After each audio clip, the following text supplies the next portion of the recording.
സ്വാഗതം.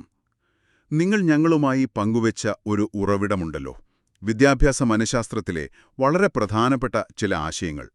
അതിനെക്കുറിച്ചാണ് നമ്മളിന്ന് സംസാരിക്കുന്നത്. അതെ.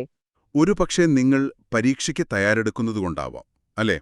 അല്ലെങ്കിൽ ഈ മനുഷ്യൻ എങ്ങനെയാണ് പഠിക്കുന്നത്, വളരുന്നത് എന്നൊക്കെ അറിയാനുള്ള ഒരു താൽപ്പര്യം കൊണ്ടാവാം. ശരിയാണ്. പലർക്കും താല്പര്യമുള്ളൊരു വിഷയമാണിത്. ഈ ഉറവിടത്തിൽ ഒരുപാട് കാര്യങ്ങൾ വരുന്നുണ്ട്. ശരിക്കും മനുഷ്യന്റെ വളർച്ച, വികാസം, പിന്നെ പിയാഷയുടെ ചിന്തകൾ, ബുദ്ധിയെക്കുറിച്ചുള്ള പല കാഴ്ചപ്പാടുകൾ. പഠനം എങ്ങനെ നടക്കുന്നു, വ്യക്തിത്വം എങ്ങനെ രൂപപ്പെടുന്നു, അങ്ങനെ ഒരുപാട്. അതെ. അപ്പോ ഇതിലെ ഏറ്റവും പ്രധാനപ്പെട്ട കാര്യങ്ങൾ നമ്മളൊന്ന് വേർതിരിച്ചെടുത്ത് നിങ്ങൾക്ക് എളുപ്പത്തിൽ ഓർക്കാൻ, മനസ്സിലാക്കാൻ പറ്റുന്ന രീതിയിൽ പറയാനാണ് ഞങ്ങൾ ശ്രമിക്കുന്നത്. ഓക്കെ. ശരി, നമുക്ക് ഓരോന്നായിട്ടങ്ങ് തുടങ്ങാം, അല്ലേ? ആദ്യം തന്നെ ഈ വളർച്ചയും വികാസവും, ഗ്രോത്ത് ആൻഡ് ഡെവലപ്മെന്റ്, എന്താണതിന്റെ വ്യത്യാസം? പലപ്പോഴും നമ്മളിത് അങ്ങോട്ടും ഇങ്ങോട്ടും ഉപയോഗിക്കാറുണ്ട്. അത് ശരിയാണ്. നമ്മൾ സാധാരണ സംസാരത്തിൽ ഒരുപോലെ ഉപയോഗിക്കും. പക്ഷെ മനഃശാസ്ത്രപരമായി നോക്കുമ്പോൾ വളർച്ച എന്ന് പറയുന്നത് പ്രധാനമായും ശരീരത്തിന്റെ കാര്യമാണ്. ഓക്കെ. ഉയരം കൂടുന്നത്, ഭാരം കൂടുന്നത്, ഇതൊക്കെ നമുക്ക് അളക്കാൻ പറ്റുന്ന കാര്യങ്ങൾ. സാധാരണയായി കൗമാരം കഴിയുമ്പോഴേക്കും ഈ വളർച്ചയുടെ ആ ഒരു വേഗത കുറയും, ചിലപ്പോൾ നിൽക്കും. ശരി. എന്നാൽ വികാസം, ഡെവലപ്മെന്റ്, അതങ്ങനെയല്ല. അത് കുറച്ചുകൂടി ഒരു വലിയ കാര്യമാണ്. ജീവിതകാലം മുഴുവനും നടക്കും. ജീവിതകാലം മുഴുവനുമോ? അതെ. ശാരീരികം മാത്രമല്ല, മാനസികം, പിന്നെ വൈകാരികം, സാമൂഹികം, ബൗദ്ധികം, ഇങ്ങനെ എല്ലാ തലത്തിലുമുള്ള മാറ്റങ്ങളെയാണ് വികാസം എന്ന് പറയുന്നത്. അപ്പോ വികാസം വളർച്ചയെയും ഉൾക്കൊള്ളുന്നുണ്ട്. തീർച്ചയായും. വികാസം എന്ന വലിയ വൃത്തത്തിനുള്ളിലെ ഒരു ഭാഗമാണ് വളർച്ച എന്ന് വേണമെങ്കിൽ പറയാം. ഈ വികാസത്തിന് എന്തെങ്കിലും ഒരു പ്രത്യേക രീതി അല്ലെങ്കിൽ ഒരു ഓർഡറൊക്കെ ഉണ്ടോ? കുഞ്ഞുങ്ങൾ വളരുന്നത് കാണുമ്പോൾ തോന്നാറുണ്ട്. ഉണ്ട്. ഉറവിടത്തിൽ പറയുന്ന 2 പ്രധാനപ്പെട്ട ദിശാക്രമങ്ങളുണ്ട്. അത് ശരിക്കും രസകരമാണ്. ഒന്ന് സെഫാലോകോഡൽ. സെഫാലോകോഡൽ. അതെ, സെഫാലോകോഡൽ എന്നുവെച്ചാൽ തല മുതൽ പാദം വരെ. നിങ്ങൾ ശ്രദ്ധിച്ചിട്ടുണ്ടാവും, കുഞ്ഞുങ്ങൾ ആദ്യം തല ഉറപ്പിക്കാനാണ് പഠിക്കുന്നത്. ശരിയാണ്. പിന്നെ കഴുത്ത്, നട്ടെല്ല്, അങ്ങനെ താഴേക്ക് വന്ന് അവസാനം കാലുകൾ ഉറപ്പിച്ച് നിൽക്കാനും നടക്കാനും പഠിക്കുന്നു. തലയിൽ നിന്ന് താഴേക്ക്. അതാണ് സെഫാലോകോഡൽ. ഓക്കെ. രണ്ടാമത്തേതോ? രണ്ടാമത്തേത് പ്രോക്സിമോഡിസ്റ്റൽ. പ്രോക്സിമോഡിസ്റ്റൽ ശരീരകേന്ദ്രത്തിൽ നിന്ന് പുറത്തേക്ക്. ശരീരകേന്ദ്രത്തിൽ നിന്ന് പുറത്തേക്ക്. അതെങ്ങനെ? അതായത് കുട്ടി ആദ്യം നിയന്ത്രണം നേടുന്നത് ശരീരത്തിന്റെ മധ്യഭാഗത്തുള്ള പേശികൾക്കാണ്, നട്ടെല്ലിനോടടുത്തുള്ള ഭാഗങ്ങൾ. പിന്നെയാണ് കൈകളിലേക്ക് വരുന്നത്. അവസാനം കൈവിരകൾ പോലെ ശരീരത്തിന്റെ അറ്റങ്ങളിലുള്ള ഭാഗങ്ങളുടെ നിയന്ത്രണം വരുന്നത്. അപ്പോ ഒരു കുട്ടി ആദ്യം കൈകൾ വീശാൻ പഠിച്ചിട്ടാണ് പേന പിടിക്കാൻ പഠിക്കുന്നത്. അത് ഈ പ്രോക്സിമോഡിസ്റ്റലിന് ഉദാഹരണമാണോ? അതെ, കൃത്യം അതാണ്. ഇത് എന്താ പറയാ, വികാസം എപ്പോഴും പൊതുവായതിൽ നിന്ന് സവിശേഷമായതിലേക്ക്, ജനറൽ ടു സ്പെസിഫിക്, അങ്ങനെയാണ് പോകുന്നത് എന്നൊരു തത്വം കൂടിയുണ്ട്. ഗെസ്റ്റാൾട്ട് സൈക്കോളജിയിലെ കൾട്ട് കോഫ്കെയാണ് ഈ ആശയം വ്യക്തമാക്കിയത്. പിന്നെ ഓർക്കേണ്ട വേറെയൊരു കാര്യം, നമ്മുടെ പാരമ്പര്യം, ജീനുകൾ, അതുപോലെ നമുക്ക് കിട്ടുന്ന ചുറ്റുപാടുകൾ, പരിസ്ഥിതി, ഇത് രണ്ടും ഈ വളർച്ചയെയും വികാസത്തെയും ഒരുപോലെ സ്വാധീനിക്കും. ശരിയാണ്. ഇനി കുട്ടിക്കാലത്തെ കളികളിലേക്ക് വരാം. കളിക്കുന്നത് കാണാൻ തന്നെ ഒരു രസമാണല്ലേ? അതിലൂടെ ഒരുപാട് കാര്യങ്ങൾ പഠിക്കുന്നുണ്ടാവും.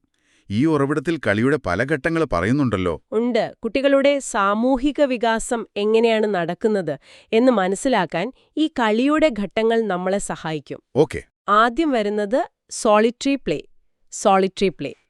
ഏകദേശം ഒരു 2 വയസ്സ് വരെ കാണാം. തനിച്ച് കളിക്കുക. അതെ. കുട്ടി ഒറ്റയ്ക്ക് കളിക്കും. അടുത്ത് വേറെ കുട്ടികളൊക്കെ ഉണ്ടാവും, പക്ഷെ അവരുമായിട്ടൊരു ഇടപെടലും ഉണ്ടാവില്ല. സ്വന്തം കളിയിൽ മുഴുകിയിരിക്കും. ഓക്കെ. അതിനുശേഷമോ? പിന്നെ വരുന്നത് സ്പെക്ടേറ്റർ പ്ലേ. ഏകദേശം ഒരു 2.5 വയസ്സുവരെ. ഇവിടെ കുട്ടി കളിക്കുന്നില്ല, പകരം മറ്റുള്ളവർ കളിക്കുന്നത് നോക്കിയിരിക്കും, വെറുതെ കാണുക. കളി കാണുന്നയാള്. അതെ. അത് കഴിഞ്ഞാൽ പിന്നെ പാരലൽ പ്ലേ. ഇതൊരു 3 വയസ്സുവരെ ഉണ്ടാവാം. സമാന്തരമായി കളിക്കുക. ഏകദേശം അങ്ങനെയൊക്കെ പറയാം. കുട്ടികൾ അടുത്തടുത്തിരുന്ന് ഒരേപോലത്തെ കളിപ്പാട്ടം വെച്ചൊക്കെ കളിക്കും, പക്ഷേ ഒരുമിച്ചല്ല കളിക്കുന്നത്. അവരവരുടെ ലോകത്തായിരിക്കും. കളിപ്പാട്ടങ്ങൾ പങ്കുവെക്കില്ല, സംസാരം കുറവായിരിക്കും. ഒരുമിച്ച് കളിക്കുന്നുവെന്ന തോന്നൽ പുറമേ നിന്ന് നോക്കിയാലുണ്ടാവാം, പക്ഷെ അങ്ങനെയല്ല. ഓക്കെ. പിന്നെ എപ്പോഴാണ് അവര് ശരിക്കും ഒരുമിച്ച് കളിക്കാൻ തുടങ്ങുന്നത്? അതിനു മുൻപ് ഒരെണ്ണം കൂടിയുണ്ട്, അസോസിയേറ്റ് പ്ലേ. ഒരു 3-4 വയസ്സിൽ. ഇവിടെ കുറച്ചുകൂടി അടുപ്പം വരും. ഒരേപോലത്തെ കാര്യങ്ങൾ ചെയ്യും. ചിലപ്പോൾ കളിപ്പാട്ടം കൈമാറും, സംസാരിക്കും. പക്ഷേ ഒരു പൊതുവായ ലക്ഷ്യമോ നിയമങ്ങളോ അല്ലെങ്കിൽ ഒരു ടീം വർക്കോ ഉണ്ടാവില്ല. ആഹാ. ഇപ്പോൾ ഒരു കുട്ടി ബ്ലോക്ക് വെച്ച് വീടുണ്ടാക്കുന്നു, മറ്റേ കുട്ടിയും വീടുണ്ടാക്കുന്നു. ചിലപ്പോൾ ബ്ലോക്ക് അങ്ങോട്ടും ഇങ്ങോട്ടും കൊടുക്കും, അത്രേ ഉള്ളൂ. എന്നിട്ടാണ് ശരിക്കുള്ള കൂട്ടുകളി വരുന്നത്. അതെ, അതാണ് കോപ്പറേറ്റീവ് പ്ലേ. കോപ്പറേറ്റീവ് പ്ലേ ഏകദേശം ഒരു 4 വയസ്സ് മുതൽ 6 വയസ്സ് വരെയൊക്കെ. ഇവിടെയാണ് കുട്ടികൾ ഒരു ടീമായിട്ട് കളിക്കാൻ തുടങ്ങുന്നത്. ഓ. ഒരു പൊതുലക്ഷ്യമുണ്ടാവും, നിയമങ്ങളുണ്ടാവും, ഊഴം വെച്ച് കളിക്കും. ഒരുമിച്ചൊരു ടവർ ഉണ്ടാക്കുക, അല്ലെങ്കിൽ ഒരു ബോർഡ് ഗെയിം കളിക്കുക. ഇതൊക്കെ ഉദാഹരണങ്ങളാണ്. ഈയൊരു മാറ്റം കുട്ടികളുടെ സാമൂഹിക കഴിവുകൾ വികസിച്ചു എന്ന് കാണിക്കുന്നു. ശരി ശരി. അപ്പോൾ ഈ സാമൂഹിക വികാസം പോലെ തന്നെ പ്രധാനമാണല്ലോ അവരുടെ ചിന്താശേഷി, കൊഗ്നിറ്റീവ് ഡെവലപ്മെന്റ്. അവിടെയാണ് നമ്മൾ എപ്പോഴും കേൾക്കുന്നൊരു പേര്, പിയാഷെ, ജീൻ പിയാഷെ. അതെ, പിയാഷെ ഇല്ലാതെ വിദ്യാഭ്യാസ മനഃശാസ്ത്രം പൂർണ്ണമാവില്ല. കുട്ടികൾ എങ്ങനെ ചിന്തിക്കുന്നു, ലോകത്തെ മനസ്സിലാക്കുന്നു എന്നതിനെക്കുറിച്ച് അദ്ദേഹം പറഞ്ഞ കാര്യങ്ങൾ ശരിക്കും വിപ്ലവകരമായിരുന്നു. എന്തൊക്കെയാണ് അദ്ദേഹത്തിന്റെ പ്രധാനപ്പെട്ട ആശയങ്ങൾ? ഉറവിടത്തിൽ സ്കീമ, അസിമുലേഷൻ എന്നൊക്കെ പറയുന്നുണ്ടല്ലോ. സ്കീമ അതാണ് അടിസ്ഥാനം. ലോകത്തെക്കുറിച്ചുള്ള നമ്മുടെ അറിവിന്റെ അല്ലെങ്കിൽ അനുഭവങ്ങളുടെയൊക്കെ മാനസികമായ ചട്ടക്കൂടുകൾ, മെന്റൽ ഫ്രെയിംവർക്സ്, അതാണ് സ്കീമ. ഓക്കെ. നമ്മൾ പുതിയ കാര്യങ്ങൾ പഠിക്കുമ്പോൾ ഈ സ്കീമകൾ മാറിക്കൊണ്ടിരിക്കും. അതെങ്ങനെയാണ് ഈ സ്കീമ മാറുന്നത്? അതിനാണ് പിയാഷെ 2 പ്രധാന പ്രക്രിയകൾ പറയുന്നത്. ഒന്ന് അസിമുലേഷൻ. അതായത് ഒരു പുതിയ അനുഭവമോ വിവരമോ വരുമ്പോൾ അതിനെ നമ്മുടെ കയ്യിലുള്ള പഴയ സ്കീമയിലേക്ക് ചേർക്കാൻ നോക്കുക. ഉറവിടത്തിൽ പറഞ്ഞ ഉദാഹരണം തന്നെ എടുക്കാം. 4 കാലുള്ള രോമമുള്ള ഒരു ജീവിയെ പട്ടിയെന്ന് പഠിച്ച ഒരു കുട്ടി ആദ്യമായിട്ടൊരു പൂച്ചയെ കാണുന്നു. പൂച്ചയ്ക്കും 4 കാലുണ്ട്, രോമമുണ്ട്. അപ്പൊ കുട്ടി അതിനെ എന്ത് വിളിക്കും? പട്ടിയെന്ന് വിളിക്കും. അതെ, അതാണ് അസിമുലേഷൻ. പുതിയ വിവരത്തെ പൂച്ച പഴയ സ്കീമയിലേക്ക് പട്ടി ഉൾക്കൊള്ളിച്ചു. പക്ഷേ പൂച്ച പട്ടിയല്ലല്ലോ, അപ്പോ തെറ്റിയില്ലേ? തെറ്റി. അവിടെയാണ് രണ്ടാമത്തെ പ്രക്രിയ വരുന്നത്, അക്കോമഡേഷൻ. പുതിയ വിവരം പൂച്ച പട്ടിയിൽ നിന്ന് വ്യത്യസ്തമാണ് എന്ന് മനസ്സിലാക്കുമ്പോൾ നമ്മൾ ആ പഴയ സ്കീമയെ മാറ്റം വരുത്തും, അല്ലെങ്കിൽ പുതിയൊരു സ്കീമുണ്ടാക്കും. ഓ, അപ്പോ പട്ടി എന്ന സ്കീമയെ 4 കാലുള്ള കുറയ്ക്കുന്ന ജീവിനാക്കുകയോ അല്ലെങ്കിൽ പൂച്ച എന്നൊരു പുതിയ സ്കീമ ഉണ്ടാക്കുകയോ ചെയ്യും. അതെ, കൃത്യമായി. അങ്ങനെ പൂച്ചയും പട്ടിയും തമ്മിലുള്ള വ്യത്യാസം കുട്ടി പഠിക്കുന്നു. ഈ അസിമുലേഷനും അക്കോമഡേഷനും ഇങ്ങനെ നിരന്തരം നടന്ന് ഒരു സന്തുലിതാവസ്ഥയിലേക്ക് എത്താൻ ശ്രമിക്കുന്നതിനെയാണ് പിയാഷെ ഇക്വിലിബ്രിയം എന്ന് വിളിച്ചത്. ഓക്കേ. ഈ ചിന്താവികാസത്തിന് പിയാഷെ പല ഘട്ടങ്ങൾ പറഞ്ഞിട്ടുണ്ടല്ലോ, അതും പ്രധാനമാണ്. വളരെ പ്രധാനം. 4 പ്രധാന ഘട്ടങ്ങൾ. ഒന്നാമത്തേത് സെൻസറി മോട്ടോർ ഘട്ടം, സെൻസറി മോട്ടോർ സ്റ്റേജ്. ജനനം മുതൽ. അതെ, ജനനം മുതൽ ഏകദേശം ഒരു 2 വയസ്സുവരെ. ഈ പേര് സൂചിപ്പിക്കുന്നത് പോലെ സെൻസറി, അതായത് ഇന്ദ്രിയങ്ങളിലൂടെയും, മോട്ടോർ, അതായത് ചലനങ്ങളിലൂടെയുമാണ് ഈ പ്രായത്തിൽ കുഞ്ഞുങ്ങൾ ലോകത്തെ മനസ്സിലാക്കുന്നത്. തൊട്ടും പിടിച്ചും വായിലിട്ടും ഒക്കെ. അതെ. ഈ ഘട്ടത്തിന്റെ ഒരു പ്രധാന നേട്ടം ഒബ്ജക്റ്റ് പെർമനൻസ് എന്ന കഴിവാണ്. അതെന്താണ്? ഒരു വസ്തു നമ്മുടെ കൺമുന്നിൽ നിന്ന് മാറിയാലും അത് അവിടെ തന്നെ നിലനിൽക്കുന്നു എന്ന തിരിച്ചറിവ്. ഒരു ചെറിയ കുഞ്ഞിന്റെ കയ്യിലിരിക്കുന്ന കളിപ്പാട്ടം നമ്മളൊരു തുണി വെച്ച് മൂടിയാൽ ആദ്യം കുട്ടി അത് മറന്നുപോലെ ഇരിക്കും. പക്ഷെ കുറച്ചുകൂടി കഴിയുമ്പോൾ ആ തുണി മാറ്റി കളിപ്പാട്ടം തിരയാൻ തുടങ്ങും. അതിനർത്ഥം കളിപ്പാട്ടം അവിടെ ഉണ്ട് എന്ന് കുട്ടിക്ക് മനസ്സിലായി. അതാണ് ഒബ്ജക്റ്റ് പെർമനൻസ്. ഓക്കെ. രണ്ടാമത്തെ ഘട്ടം ഏതാണ്? രണ്ടാമത്തത് പ്രീ ഓപ്പറേഷണൽ ഘട്ടം, പ്രീ ഓപ്പറേഷണൽ സ്റ്റേജ്. ഏകദേശം 2 വയസ്സ് മുതൽ 7 വയസ്സ് വരെ. Pre operational. ഈ ഘട്ടത്തിലാണ് ഭാഷ നന്നായി വികസിക്കുന്നത്. പ്രതീകങ്ങൾ ഉപയോഗിച്ച് ചിന്തിക്കാൻ തുടങ്ങും.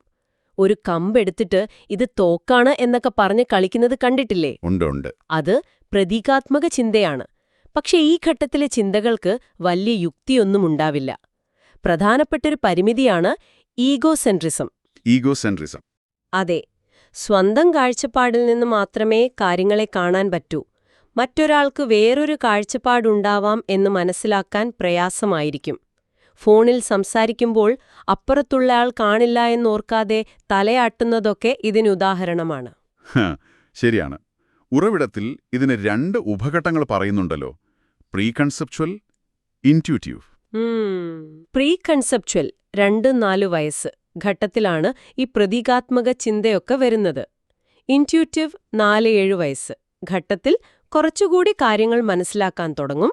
പക്ഷെ അപ്പോഴും ചിന്ത അവബോധപരമായിരിക്കും, ഇൻറ്റ്യൂറ്റീവ്, യുക്തിസഹമായിരിക്കില്ല. ഈഗോസെൻട്രിസം ഒക്കെ അപ്പോഴും ഉണ്ടാവും. അപ്പോ എപ്പോഴാണ് ഈ യുക്തിയൊക്കെ വരുന്നത്, ലോജിക്കൽ തിങ്കിങ്? അത് മൂന്നാമത്തെ ഘട്ടത്തിലാണ്, കോൺക്രീറ്റ് ഓപ്പറേഷണൽ ഘട്ടം, കോൺക്രീറ്റ് ഓപ്പറേഷണൽ സ്റ്റേജ്, ഏകദേശം 7 മുതൽ 11 വയസ്സുവരെ. കോൺക്രീറ്റ്, അതായത് മൂർത്തമായ കാര്യങ്ങൾ കുട്ടികൾക്ക് പറ്റും. ഓ, ഒരു പ്രധാന കഴിവാണ് കൺസർവേഷൻ. കൺസർവേഷൻ. ഉദാഹരണത്തിന്, ഒരേ അളവ് വെള്ളം ഒന്ന് വീതിയുള്ള ഒരു ഗ്ലാസ്സിലും മറ്റേത് നീളമുള്ള ഒരു ഗ്ലാസ്സിലും ഒഴിച്ചാൽ ചെറിയ കുട്ടികൾ പറയും നീളമുള്ള ഗ്ലാസ്സിലാണ് കൂടുതൽ വെള്ളമെന്ന്. പക്ഷേ കോൺക്രീറ്റ് ഓപ്പറേഷണൽ ഘട്ടം എത്തിയ കുട്ടിക്ക് മനസ്സിലാവും പാത്രത്തിന്റെ രൂപം മാറിയെന്നേയുള്ളൂ, അളവ് മാറിയിട്ടില്ല എന്ന്. ആഹാ, അത് കൊള്ളാം.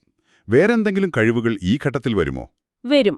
റിവേഴ്സിബിലിറ്റി, അതായത് ഒരു പ്രവർത്തനം മനസ്സുകൊണ്ട് തിരിച്ചു ചിന്തിക്കാനുള്ള കഴിവ്. 2+3 = 5 ആണെങ്കിൽ 5 - 3 = 2 ആണെന്നും മനസ്സിലാക്കാൻ പറ്റുന്നത്. ഓക്കെ. അതുപോലെ ക്ലാസിഫിക്കേഷൻ, വർഗീകരിക്കാനുള്ള കഴിവ്, സീരിയേഷൻ, ക്രമത്തിൽ വെക്കാനുള്ള കഴിവ്, ഇതൊക്കെ ഈ ഘട്ടത്തിൽ വികസിക്കും. ഇനി അവസാന ഘട്ടം അല്ലേ, ഫോർമൽ ഓപ്പറേഷണൽ. അതെ, ഫോർമൽ ഓപ്പറേഷണൽ സ്റ്റേജ്, ഏകദേശം 12 വയസ്സ് മുതൽ അങ്ങോട്ട്, കൗമാരപ്രായത്തിലൊക്കെ. ഇവിടെ എന്താണ് പ്രധാനം? ഇവിടെയാണ് അമൂർത്തമായ ആബ്സ്ട്രാക്ട് കാര്യങ്ങളെക്കുറിച്ച് ചിന്തിക്കാനുള്ള കഴിവ് വരുന്നത്. ഇതുവരെ കൺമുന്നിലുള്ള കാര്യങ്ങളെക്കുറിച്ചായിരുന്നു ചിന്തിച്ചിരുന്നത്. ഇപ്പോൾ അങ്ങനെ അല്ലാത്ത ആശയങ്ങളെക്കുറിച്ചും ചിന്തിക്കാൻ പറ്റും. നീതി, സ്നേഹം, ജനാധിപത്യം, അങ്ങനെയുള്ള ആശയങ്ങൾ. അതെ, അതുപോലെ ഹൈപ്പോതെറ്റിക്കൽ തിങ്കിങ് എന്ന്, അതായത് സാധ്യതകളെക്കുറിച്ച് ചിന്തിക്കുക, അങ്ങനെ സംഭവിച്ചാൽ എന്താകും എന്നൊക്കെ ആലോചിക്കാൻ പറ്റുന്നത്. ഓ, ശാസ്ത്രീയമായി ചിന്തിക്കാനുള്ള കഴിവൊക്കെ വരുന്നത് ഈ ഘട്ടത്തിലാണോ? ശരിയാണ്.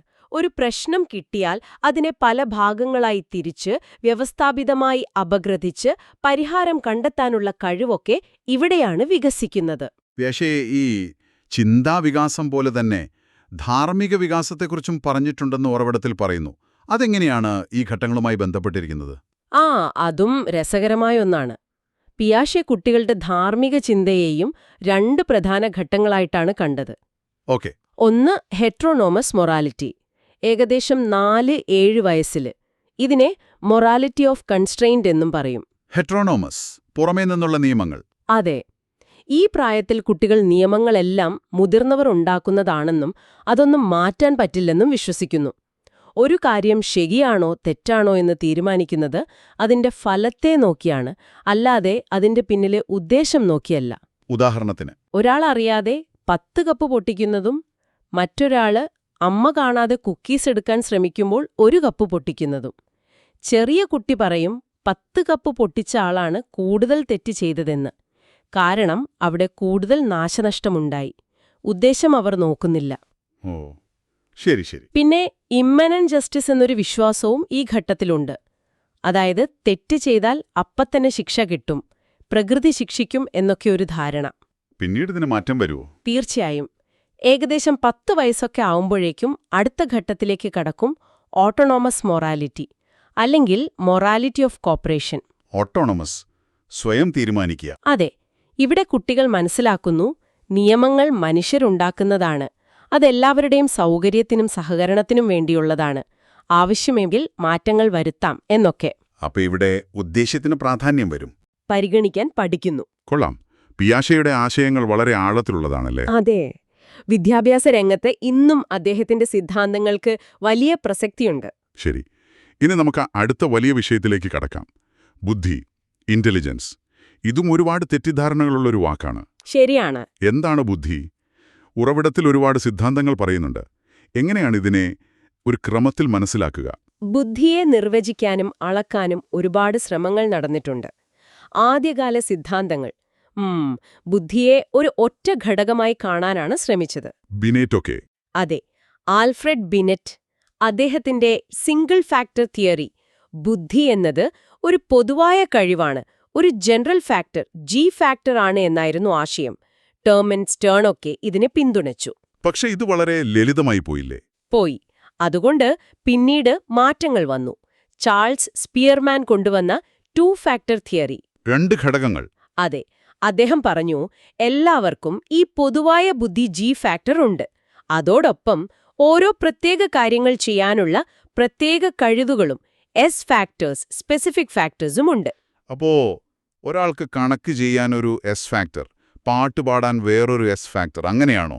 അതെ, നിങ്ങളുടെ മൊത്തം ബുദ്ധി എന്ന് പറയുന്നത് ഈ പൊതുവായ ജി ഫാക്ടറും നിങ്ങൾക്കോരോ വിഷയത്തിലുള്ള എസ് ഫാക്ടറുകളും ചേർന്നതാണ്.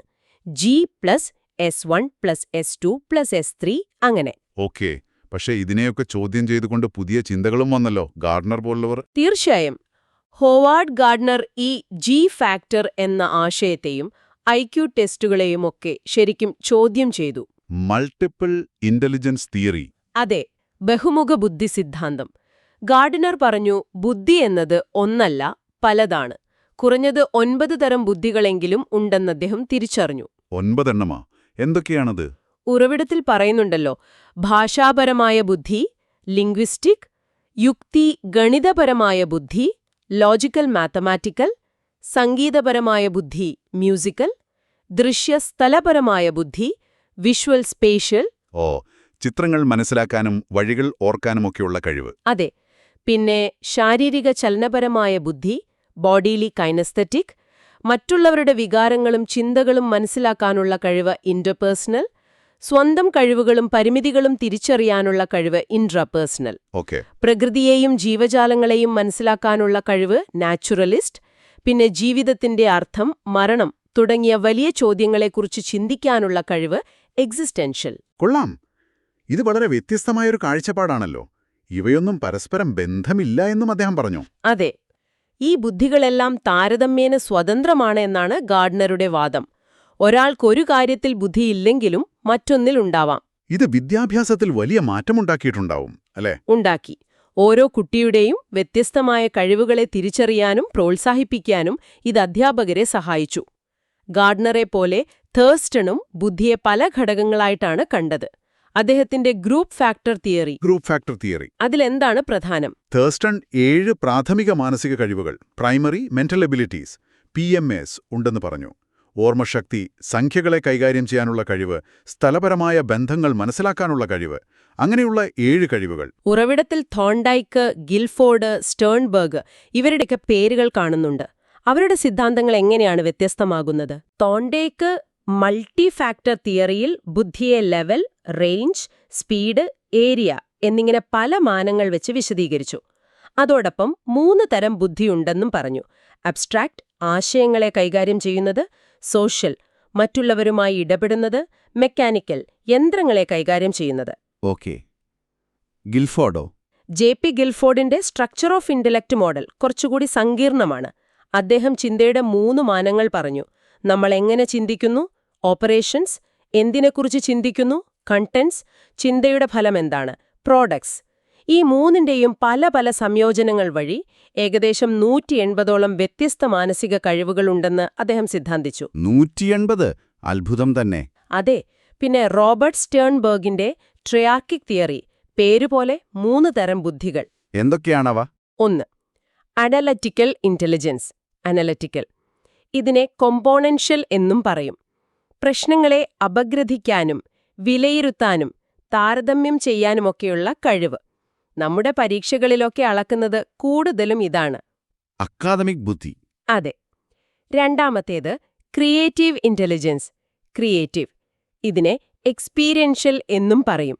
പുതിയ ആശയങ്ങൾ കണ്ടെത്താനും പുതിയ സാഹചര്യങ്ങളെ നേരിടാനും ഭാവന ഉപയോഗിക്കാനുമുള്ള കഴിവ്. ഓക്കെ, 3.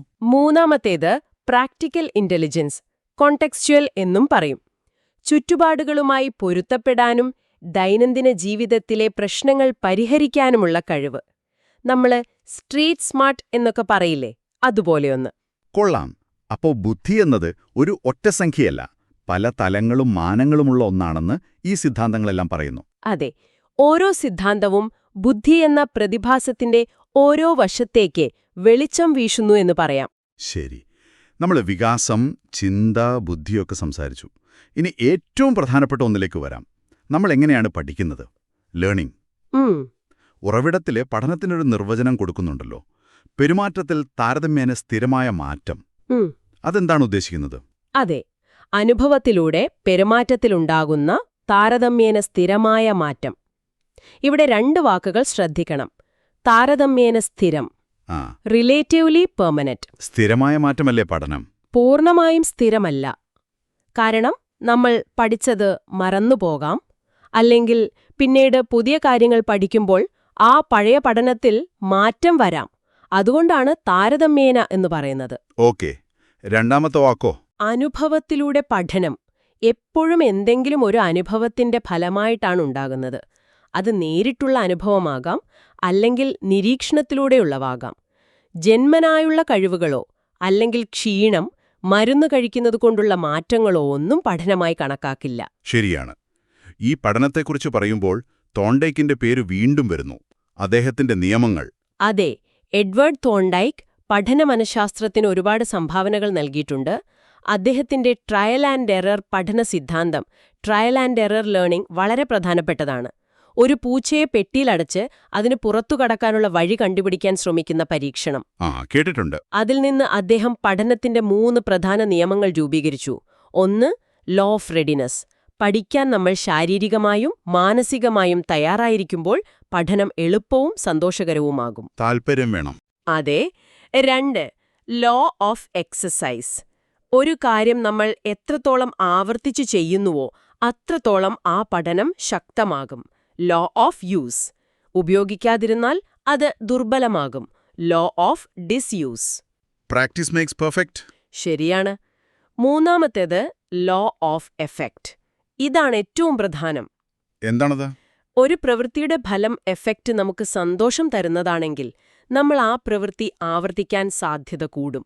ആ ബന്ധം ശക്തിപ്പെടും. എന്നാൽ ഫലം അസുഖകരമാണെങ്കിൽ ആ പ്രവൃത്തി ആവർത്തിക്കാനുള്ള സാധ്യത കുറയും. ആ ബന്ധം ദുർബലമാകും. പ്രതിഫലം കിട്ടിയാൽ വീണ്ടും ചെയ്യും, ശിക്ഷ കിട്ടിയാൽ നിർത്തിക്കളയും. അതെ. ഈ ലോ ഓഫ് എഫക്റ്റാണ് പിന്നീട് BF സ്കിന്നറുടെ ഓപ്പറന്റ് കണ്ടീഷനിംഗ് സിദ്ധാന്തത്തിന് അടിത്തറയിട്ടത്. തോണ്ടൈക്കിന്റെ അസോസിയേറ്റീവ് ഷിഫ്റ്റിംഗ് എന്ന ആശയം പാവ്ലോവിനെയും സ്വാധീനിച്ചു. പാവ്ലോ, ക്ലാസിക്കൽ കണ്ടീഷനിംഗ്, നായയും മണിയടിയും. 2 സ്റ്റിമുലസ്, UCS. ഉമിനീർ വരുന്നത് സ്വാഭാവിക പ്രതികരണം, അൺകണ്ടീഷൻഡ് റെസ്പോൺസ്, UCR. ശരി. ഭക്ഷണവുമായി യാതൊരു ബന്ധവുമില്ലാത്ത ഒരു നിർജീവ ചോദനയാണ് മണിയടി, ന്യൂട്രൽ സ്റ്റിമുലസ്, NS. പാവ്ലോവ് എന്തു ചെയ്തു? ഭക്ഷണം കൊടുക്കുന്നതിന് തൊട്ടുമുൻപ് സ്ഥിരമായി മണിയടിച്ചു. കുറേ തവണ ഇങ്ങനെ ആവർത്തിച്ചപ്പോൾ എന്ത് സംഭവിച്ചു? ഭക്ഷണം കാണിക്കാതെ വെറുതെ മണിയടിച്ചപ്പോൾ തന്നെ നായയുടെ വായിൽ ഉമിനീർ വന്നു. അപ്പോ ആദ്യം ന്യൂട്രലായിരുന്ന മണിയടി ഇപ്പോൾ ഒരു കണ്ടീഷൻഡ് സ്റ്റിമുലസ് CS ആയി മാറി. മണിയടി കേൾക്കുമ്പോൾ ഉമിനീർ വരുന്നത് ഒരു കണ്ടീഷൻഡ് റെസ്പോൺസ് CR ആയി. അപ്പോൾ ഇവിടെ പഠനം നടക്കുന്നത് 2 സ്റ്റിമുലസുകൾ, മണിയടിയും ഭക്ഷണവും, തമ്മിലൊരു ബന്ധം സ്ഥാപിക്കുന്നതിലൂടെയാണ്. അതെ, അസോസിയേഷനിലൂടെയുള്ള പഠനം. നമ്മുടെ പല ഭയങ്ങളും ഇഷ്ടങ്ങളുമൊക്കെ ഇങ്ങനെ ക്ലാസിക്കൽ കണ്ടീഷനിങ്ങിലൂടെ രൂപപ്പെടുന്നതാണ്. എന്നാൽ സ്കിന്നർ പറഞ്ഞ ഓപ്പറന്റ് കണ്ടീഷനിംഗ് ഇതിൽ നിന്ന് വ്യത്യസ്തമാണല്ലോ അല്ലേ? അവിടെ ഫലങ്ങൾക്കാണ് പ്രാധാന്യം. ശരിയാണ്. BF സ്കിന്നർ തോണ്ടൈക്കിന്റെ ലോ ഓഫ് എഫക്റ്റിൽ നിന്നാണ് തുടങ്ങിയത്. സ്കിന്നർ പറഞ്ഞു, നമ്മുടെ പെരുമാറ്റങ്ങൾ നിയന്ത്രിക്കുന്നത് അവയുടെ ഫലങ്ങളാണ്. അതെങ്ങനെയാണ്? ABC മോഡൽ എന്ന് ഉറവിടത്തിൽ പറയുന്നുണ്ട്. ABC model. A എന്നാൽ ആന്റിസിഡന്റ്, അതായത് പെരുമാറ്റത്തിന് തൊട്ടുമുൻപുള്ള സാഹചര്യം അല്ലെങ്കിൽ സൂചന. B എന്നാൽ ബിഹേവിയർ, നമ്മൾ ചെയ്യുന്ന പ്രവൃത്തി. C എന്നാൽ കോൺസിക്വൻസ്, ആ പ്രവൃത്തിയുടെ ഫലം. ഓക്കെ. ഒരു പ്രത്യേക സാഹചര്യത്തിൽ നമ്മൾ ഒരു പ്രവൃത്തി ചെയ്താൽ അതിന്റെ ഫലം അനുകൂലമാണെങ്കിൽ, അതായത് നമുക്ക് എന്തെങ്കിലും നല്ലത് കിട്ടുകയോ അല്ലെങ്കിൽ അനിഷ്ടകരമായ എന്തെങ്കിലും ഒഴിവാകുകയോ ചെയ്താൽ, ഭാവിയിൽ അതേ സാഹചര്യം വരുമ്പോൾ നമ്മൾ ആ പ്രവൃത്തി ആവർത്തിക്കാൻ സാധ്യത കൂടും. ഇതിനെയാണോ റീഇൻഫോഴ്സ്മെന്റ് എന്ന് പറയുന്നത്? അതെ. റീഇൻഫോഴ്സ്മെന്റ് എന്നാൽ ഒരു പെരുമാറ്റം വർദ്ധിപ്പിക്കാൻ സഹായിക്കുന്ന എന്ത് ഫലവുമാണ്.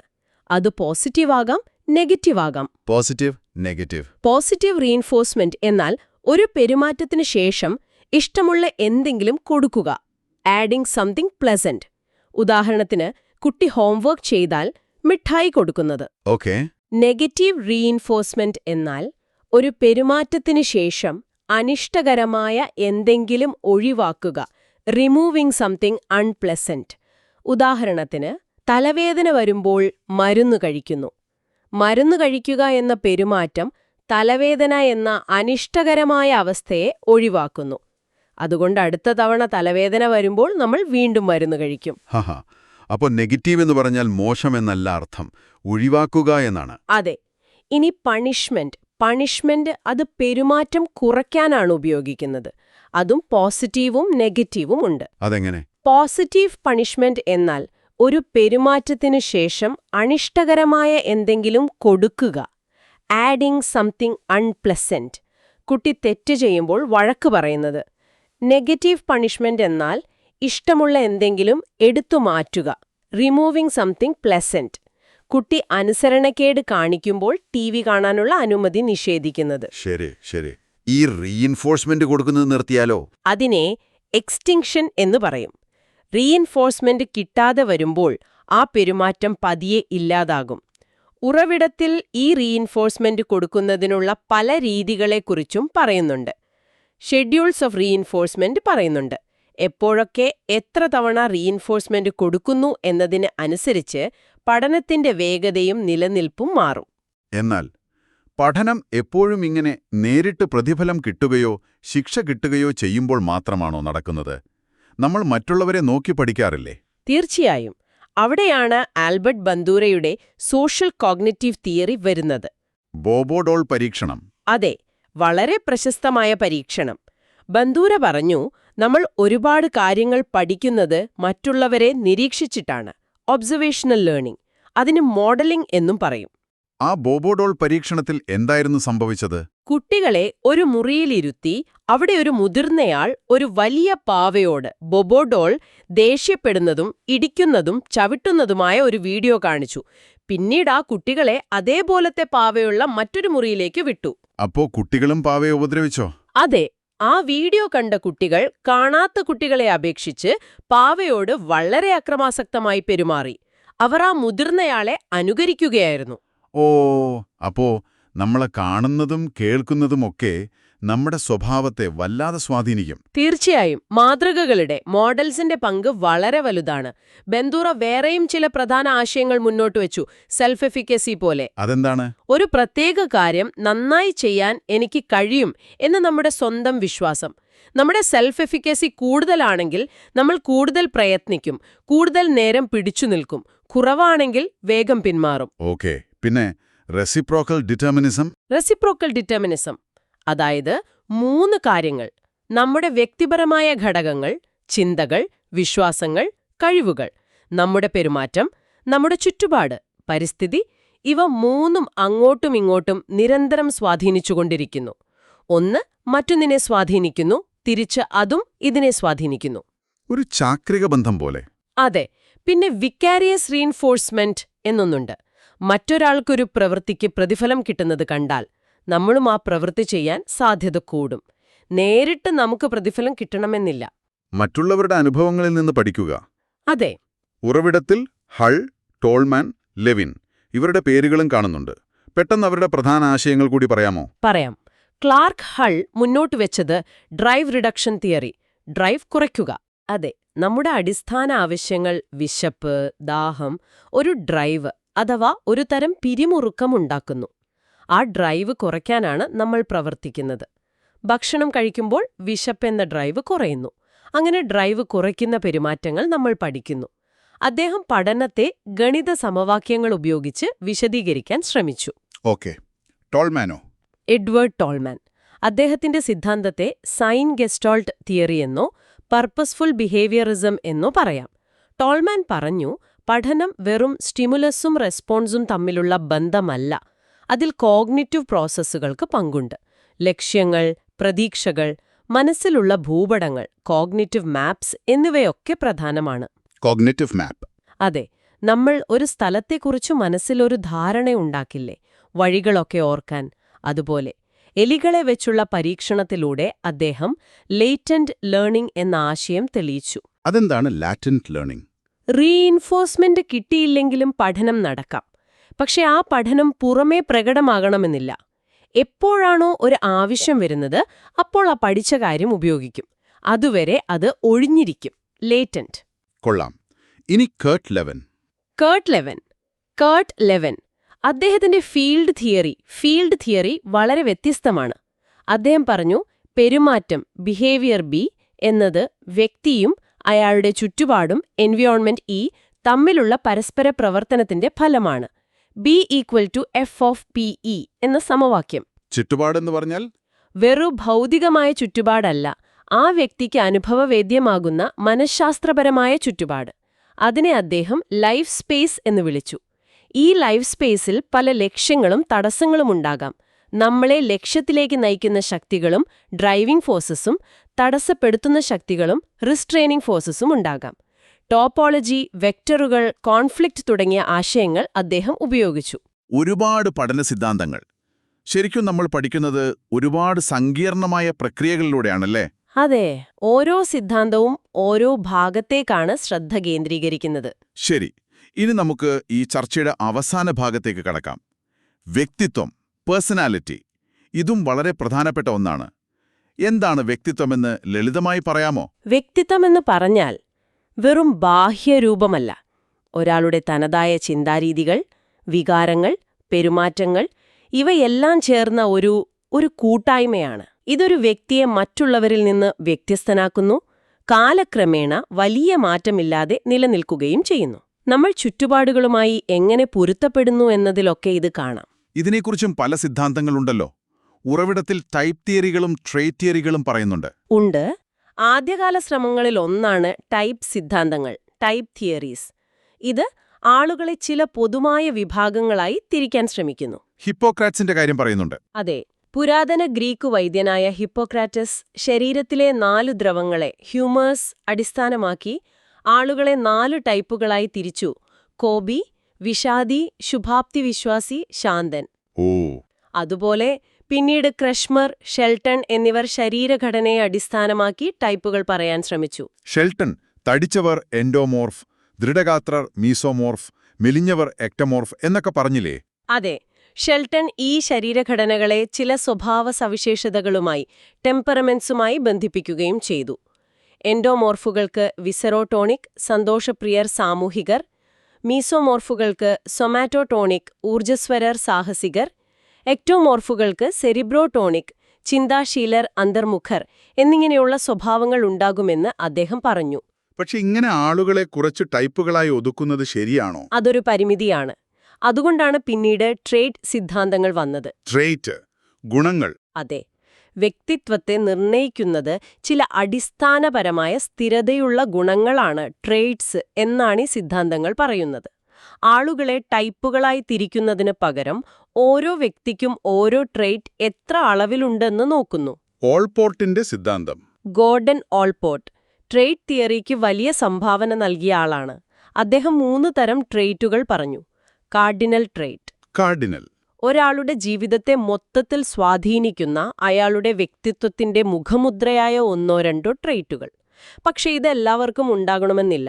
ഉദാഹരണത്തിന് ഗാന്ധിജിയുടെ അഹിംസ. പിന്നെ സെൻട്രൽ ട്രേറ്റ്സ്, ഇതാണ് നമ്മുടെ വ്യക്തിത്വത്തിന്റെ കാതൽ. ഒരു 5 മുതൽ 10 വരെ പ്രധാനപ്പെട്ട ഗുണങ്ങൾ. സത്യസന്ധത, ദയ, ഉത്തരവാദിത്തബോധം ഒക്കെ ഉദാഹരണം. ശരി. മൂന്നാമത്തേത് സെക്കൻഡറി ട്രേറ്റ്സ്. ഇവ അത്ര പ്രധാനപ്പെട്ടതല്ല. ചില പ്രത്യേക സാഹചര്യങ്ങളിൽ മാത്രം പുറത്തുവരുന്ന ഇഷ്ടങ്ങൾ, മനോഭാവങ്ങൾ ഒക്കെ. ഭക്ഷണത്തിലെ ഇഷ്ടങ്ങൾ, വസ്ത്രധാരണ രീതി ഒക്കെ ഇതിൽ വരും. കാറ്റൽ എന്നൊരാളും ട്രേറ്റ് തിയറിയിലെ പ്രധാനിയാണല്ലോ. 16PF test. അതെ, റേമണ്ട് കാറ്റൽ.